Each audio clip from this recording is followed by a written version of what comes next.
కాకినాడ జానకి గారితో నాకు 15 సంవత్సరాలు పరిచయం అయిందండి. మేము ఇట్లా బాంబే నుంచి మళ్ళీ వెనక్కి రిటైర్ అయిపోయిన తర్వాత మా గృహం ఇక్కడే ఎదురుగా అన్నమాట, తిరుమల ప్యాలెస్లో ఉంటున్నాం. తిరుమల ప్యాలెస్లో ఎందుకు ఉంటున్నాం అంటే స్వామివారికి ఎదురుగా ఉండి ఆయన సేవ చేసుకోవాలని మా అబ్బాయి అపార్ట్మెంట్ తీసుకుంటే అందులోనే స్థిరంగా ఉన్నాం అన్నమాట. తెనాల్లో ఇండివిజువల్ హౌస్ ఉన్నా కానీ అందులో ఉండకుండా ఇక్కడికి వచ్చి ఉన్నాం అన్నమాట. తర్వాత ఇక్కడ రోజు స్వామివారికి దర్శనం చేసుకోవటం, సాయంత్రం పూట సత్సంగంలో పాల్గొనటం అవన్నీ జరుగుతూ ఉంటాయి అన్నమాట. జరుగుతుంటే రోజు ఈ స్టేజ్ మీద ప్రతిరోజు కార్యక్రమాలు జరుగుతుంటాయి అన్నమాట. ఆ కార్యక్రమాలు చూస్తుంటే నాకు మనసులో ఎప్పుడన్నా ఒక చిన్న అవకాశం ఇస్తారా స్వామి ఈ స్టేజ్ ఎక్కి పాడటానికి నాకు అని స్వామిని మనసులో కోరుకుంటున్నాను. కానీ తర్వాత ఒకరోజు ఏమైందంటే భారతీ గారు వీణా వాయిద్యం ఇక్కడ గుళ్ళో నుంచి మా ఇంట్లోకి వినపడితే అప్పుడు నాకు చిన్నప్పుడు కమాండోరు తిరుమలాచారి గారి దగ్గర వీణ నేర్చుకున్నాను. ఆ వీణా వాయిద్యాన్ని అన్నీ మర్చిపోయాను. అవన్నీ నేర్చుకోవాలని మనసులో భావంతో గుడికి పరిగెత్తుకుంటూ వచ్చి భారతి గారి ప్రోగ్రాం అయిపోయిన తర్వాత ఆమెను కలిసి, అమ్మ మీ దగ్గర నేను శిష్యరికంగా ఉంటాను అంటే ఇప్పుడు మీరేం నేర్చుకుంటారండి అన్నారు. ఏదో ఒకటి కొంచెమన్నా వస్తుంది కదా అని చెప్పి వాళ్ళని ఒప్పించి రోజు అక్కడ భారతీదేవి గారి దగ్గరికి వీణాభ్యాసం చేస్తూ ఉన్నాం. వీణాభ్యాసం చేస్తుంటే అంతలో ఆవిడ వీణ ఒక్కటే చెప్తారండి, ఓకలు చెప్పరు. మనకి వీణ నేర్చుకోవాలంటే ఓకలు మనసులో పడాలి. అది నాకు కొంచెం ఇబ్బందికరమైందనమాట. ఆ ఇబ్బందికరమైనప్పుడు ఆవిడనే అడిగాను, ఇలా మరి ఏం చేయమంటారు మేడం, ఇలా మీరేమో ఓకలు చెప్పటం లేదు, నా వీణ వాయిస్తున్నారు, నాకేమో అర్థం కావట్లేదు, ఏం చేయాలో చెప్పండి అన్నా. అక్కడ మన సంగీత పాఠశాల ఉంది, అక్కడ జానకి గారు ఓకలు చెప్తారు బాగా, అక్కడ జాయిన్ అవ్వండి మీరు అని చెప్పి సలహా ఇచ్చారు నాకు. ఇంకేముంది, ఆ జానకి గారితో పరిచయం.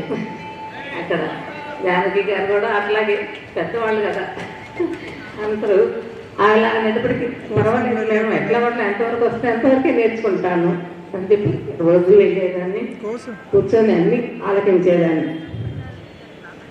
ఫస్ట్లో గీతాల దగ్గర నుంచి అట్లా కూర్చొని పక్కన అన్ని వింటూ పునశ్చరణ చేసుకుంటూ చిన్నప్పుడు నేర్చుకున్నాయి అన్ని పునశ్చరణ చేసుకుంటూ వారి అనుగ్రహంతో ఇక్కడ డిప్లొమా చేశాను. జానకి గారి అనుగ్రహంతో, భారతీదేవి గారి అనుగ్రహంతో వీణలో డిప్లొమా చేశాను. ఈ రెండు అయిపోయింది అన్నమాట. ఇంకా అయిపోయిన తర్వాత కాలేజీ లేదు కదా, ఇంటికి వచ్చేసాను. ఇంకా ఇంట్లోకి వచ్చి ఉంటున్న తర్వాత మాకు శ్రీ వైష్ణవం మీద నాకు ఎక్కువ మక్కువ అన్నమాట. చిన్నతీయ స్వామి వారంటే చాలా మక్కువ ఎక్కువ. అది తర్వాత చెప్తాను మిగిలిన విషయాలు.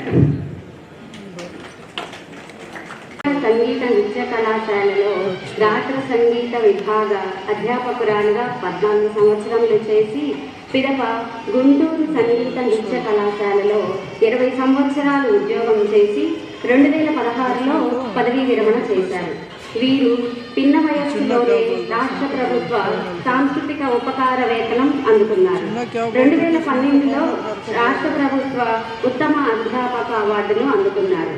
ఆల్ ఇండియా రేడియో BHI కళాకారిణిగా ఉంటూ రేడియోలోను మరియు అనేక టీవీ కార్యక్రమాలలో పాల్గొన్నారు. శ్రీ వెంకటేశ్వర భక్తి ఛానల్ వారు నిర్వహించే బ్రహ్మోత్సవాలలోనూ నాద నీరాజనం వంటి కార్యక్రమాల్లోనూ వీరు పాల్గొనడం జరిగింది.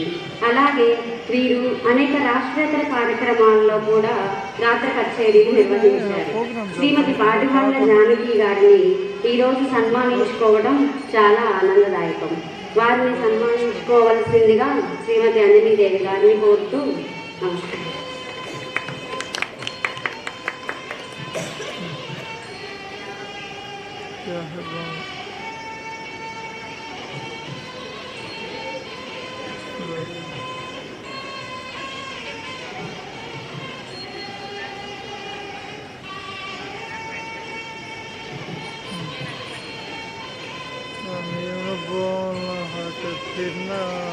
मार्केट पे कोटा बोलो स्टेशन बोल बात करते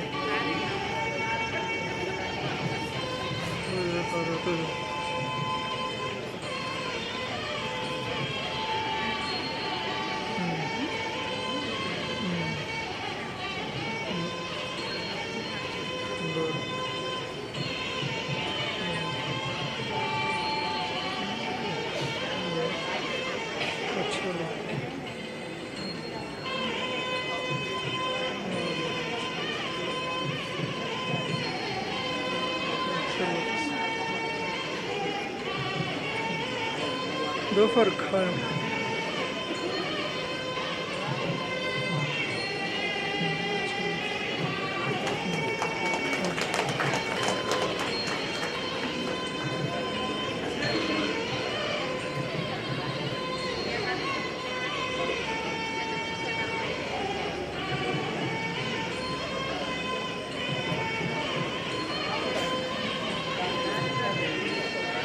శ్రీమతి జానకి గారిని వారి స్పందన తెలియజేయవలసిందిగా కోరుతున్నామండి. మేడం.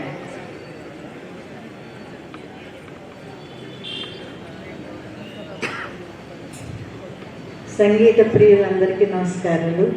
వేదిక మీద ఉన్న పెద్దలందరికీ నమస్కారాలు. రాత్రి బృందగానం చేశారు అంజనీ దేవి గారి శిష్యులతో పాటు.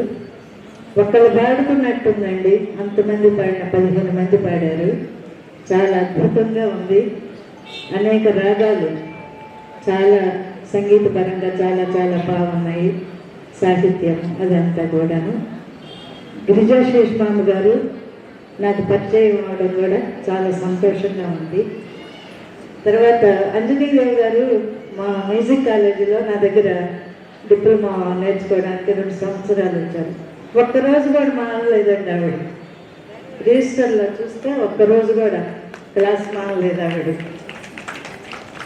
ఎప్పుడైనా క్లాసు ఈరోజు చెప్పకుండా ఏదైనా పాటలు చెబుదాం ప్రాక్టీస్ చేయించుదాం అనుకుంటే ఆవిడ వచ్చేసేవారు. కొత్త పాటలు చెప్పరా మేడం ఈరోజు అని అడిగేవారు. అంత శ్రద్ధగా ఆవిడతో పాటు నేర్చుకున్న వాళ్ళు కూడా చాలామంది ఆవిడంత పట్టుదలగా నేర్చుకోలేదు. చాలా పట్టుదల ఎక్కువ. ఆ తర్వాత మా ఇంటికి వచ్చి కూడా చాలా కృతులు నేర్చుకున్నారు. నేను ఏదన్నా చెప్దామనుకుంటే నాకు ఆ కృతి చెప్పండి ఆ కృతి చెప్పండి అని ప్రత్యేకంగా అడుగుతూ ఉండేవారు. చాలా పట్టుదల ఎక్కువ. మంచి గొంతు, మంచి పలుకు, మంచి లయ, శృతి జ్ఞానం అన్నీ ఉన్నాయి. ఇంకంతకన్నా ఏం కావాలండి. నమస్కారం. వాళ్ళ శ్రీవారు మృదంగం వాయిస్తారండి. మ్యూజిక్ కాలేజీలో ఆయన కూడా మృదంగం నేర్చుకున్నారు. నమస్కారం.